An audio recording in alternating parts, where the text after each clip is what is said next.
All right, welcome back to WMAC Now with your host Chuck Stevenson, coming at you with a pair of UFC flyweight fight announcements. So these happened during this past week, and I'm just getting caught up on, a week and a half away from the channel, unfortunately.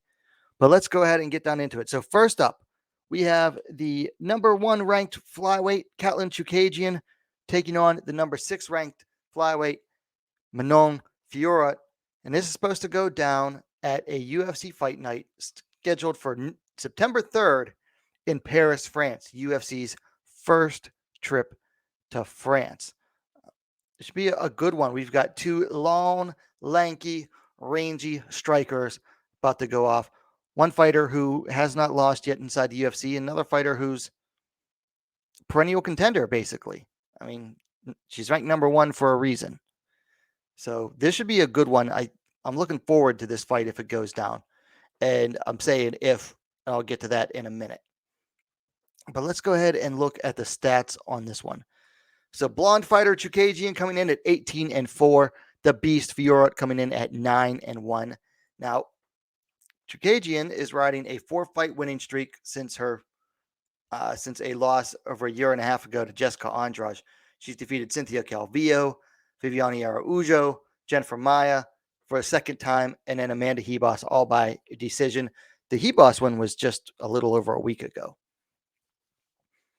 And then on Fiorot, on the other hand, she is undefeated in the UFC. She's defeated Victoria Leonardo by TKO, Tabitha Ricci via KO, Maia Bueno Silva via decision, and then Jennifer Maia via decision. And that happened just under 2 months ago. Looking at the age here, it's pretty close, 33 to 32, so a little over about a year and 2 months apart. So, I mean, if both of them are going to make some noise, now's the time to do it. Granted, I mean, Chookagian doesn't have to make noise. She's number 1 in the division, just below the champ. But for Fiorot, this is a big step up here. Chance to fight up 5 ranks and fight the number 1 contender. Basically cement her status as the number 1 contender.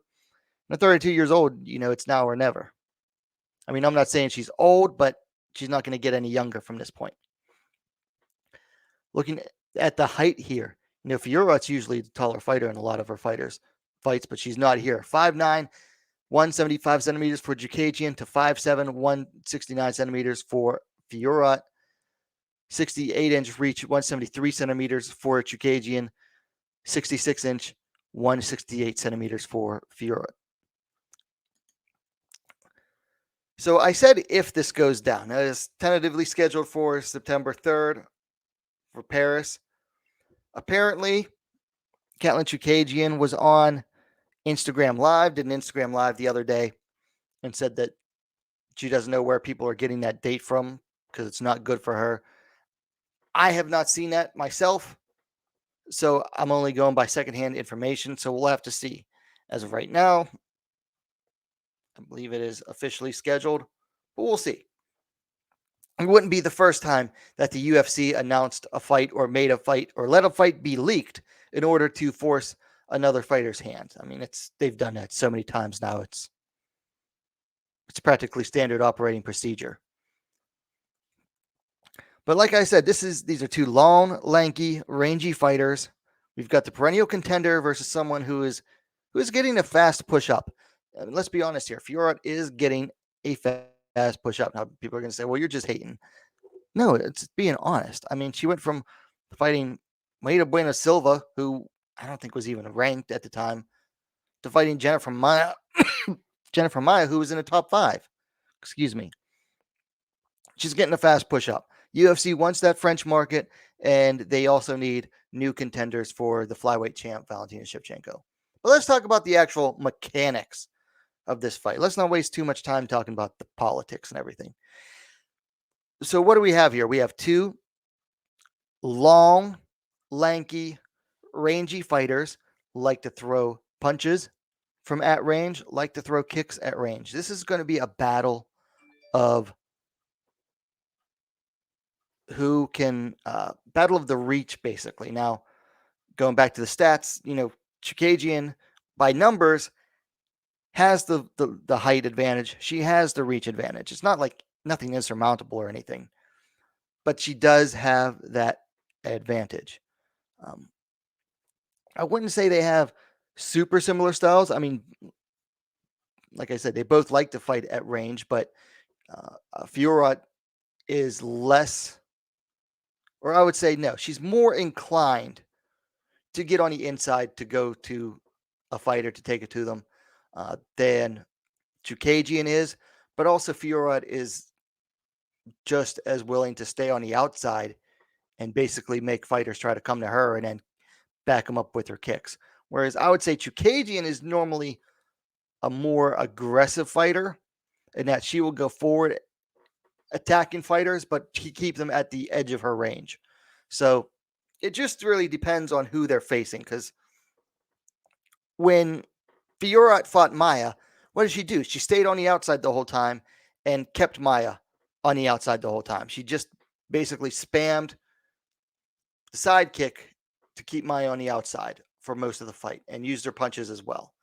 Chookagian is normally one to more move forward, use her punches and her kicks to back up her opponent while also going forward. Whereas if Fiorot wants to stay on the outside, she'll just stay on the outside and basically force her opponent to try to come in and then score that way. As far as the ground game goes, I don't think either of these fighters want to be on the bottom against the other. I think Chookagian's ground game is underrated because she so rarely goes to it. She's not the hardest to take down. I mean,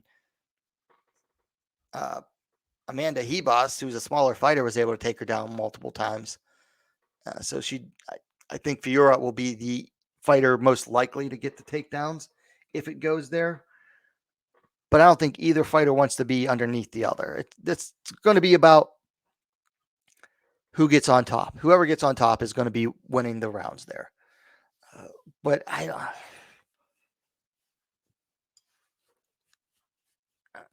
I'm not so sure that either fighter is going to be so willing to go and initiate that. I think this is going to be a tough fight for both of them. I don't think it's an easy fight for either of them.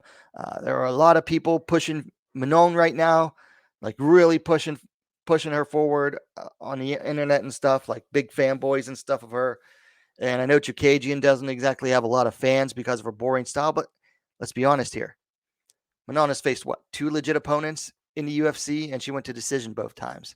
So let's not get into the whole, Chookagian can't finish anybody when the last opponent that Fiorot finished was a late notice strawweight who recently admitted that she'd be willing to fight at atom weight if the opportunity arose.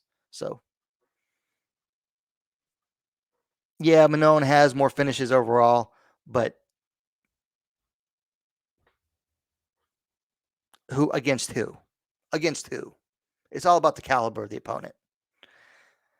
And let's be honest here, Chookagian has faced a consistently higher caliber of opponent compared to Manon, which you'd expect. She has over twice the experience, literally twice the wins.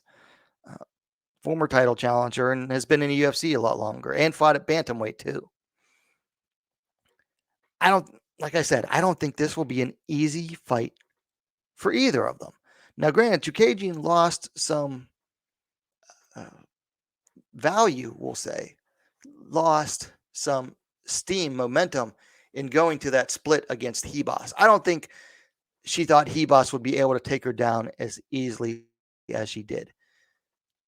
I think she'll study harder. I don't think she'll underestimate Manon the way that she might have underestimated Amanda Hebos. So I think this fight's going to be very close. It's a 3-round fight. If you're a betting man, bet the over 2.5. So basically, bet that this fight goes past 2.5 rounds to the decision. I don't have a pick yet because the fight's way off.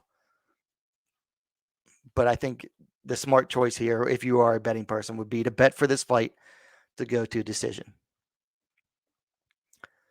Also recently announced for August 13th is going to be a fight between number 5th ranked flyweight Alexa Grasso and 7th ranked flyweight Viviane Araujo. Like I said, this is tentatively scheduled for August 13th. This is a good one. Grasso not getting the Jennifer Maia fight that she wanted, but I think this is actually a good fight for her as well. This fight poses some unique problems, not the same problems that Maya would have brought, but definitely uh, some interesting problems.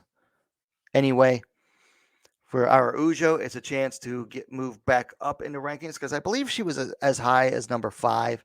Right now, she's down at number 7. For Grasso, this is a chance to really cement herself within that top 5.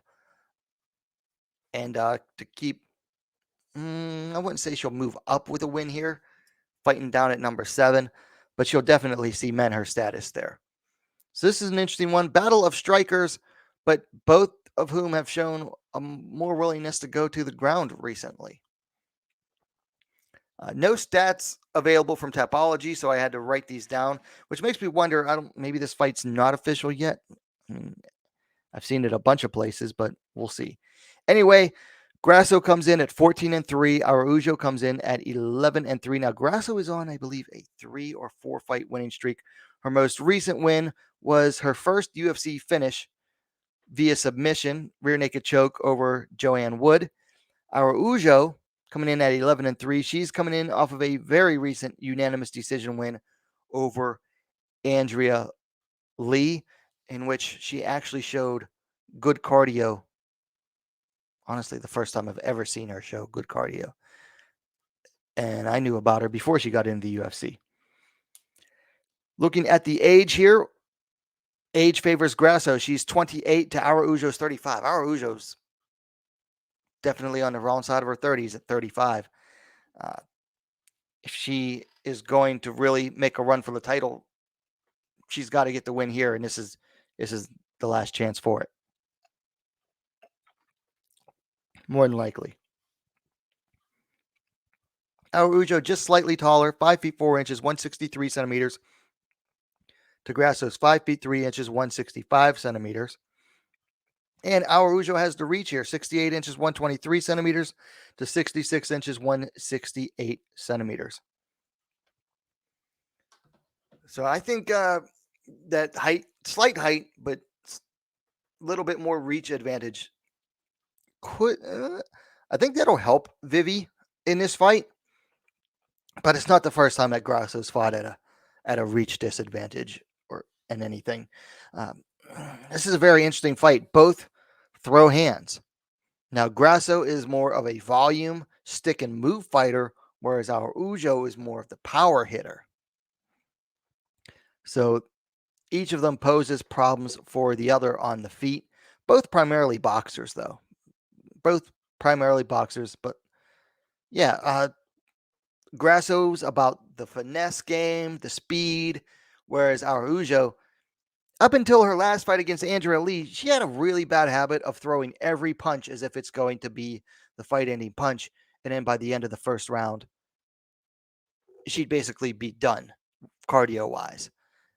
Now, her last fight, she actually showed enough cardio to at least go to the third round. Now, she definitely slowed down in the third round, but not so much that it gave Andrea Lee a chance to come back. But Viviane with cardio to go deep into the third is definitely scarier than every version of Vivi we saw before that, which basically was cardio through the first round and then done after that, massively slowed down and visibly tired after that. So I think that's something that Grasso is going to have to watch out for. Also, those power punches. I mean, we did see when in the third round against Macy Barber clocked Grasso, and Grasso was not used to getting that kind of power, but Araujo has that same kind of power. Now, she's not like so much the goon strength punch that Barber has. Vivi's just more natural power. And that's something that Grasso is going to have to watch for. She's going to have to keep her head moving. Going to have to keep her guard up. And I think, honestly, the speed is what's going to matter here. Her speed is going to have to keep her clear of those strikes of Araujo. The ground game, I think, is where this gets interesting because we saw Grasso take down Joanne Wood, and I don't think we've seen her take down a fighter since her UFC debut against Heather Jo Clark. She took Heather Jo Clark down and then pretty much let her right back up. And that was the first time we saw her take someone down in UFC. And as far as I can remember, the last time up until her last fight against Joanne Wood, she was willing to go to the ground with Joanne Wood and get the back very easily and submit her. Araujo showed a lot more willingness to go to the ground than she normally does in her fight against Andrea Lee. I don't know what was going on with Andrea Lee's takedown defense in that fight, but she just looked like crap. But it'll be interesting to see who, if either of them, tries to go for the takedown. I think it would actually be Araujo to go for the takedown first. So Grasso is going to want to up her takedown defense for this fight. But primarily, what you're going to want to watch out for in this bout is going to be these two throwing hands against each other. That is the big selling point for this fight, is that battle of the hands, the speed and precision of Grasso and volume, speed, precision, and volume versus the sheer power of Araujo. And whether Araujo will have the same cardio in this fight that she did in the Lee fight.